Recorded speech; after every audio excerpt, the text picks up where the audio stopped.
paling oke, ada mahkota dewa dan 3 bahan alami lainnya. Sekarang minum deh.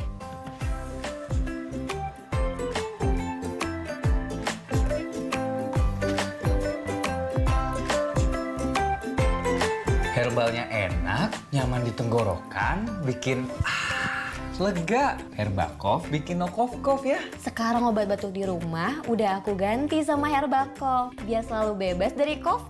Pastinya halal. Herbakov emang andalan banget ya sayang. Oh iya, kamu beli ini di mana? Beli di minimarket, sekalian beliin titipan kamu tadi. Aku nyarinya di bagian obat batuk. Jangan tunggu cough, langsung minum Herbakov.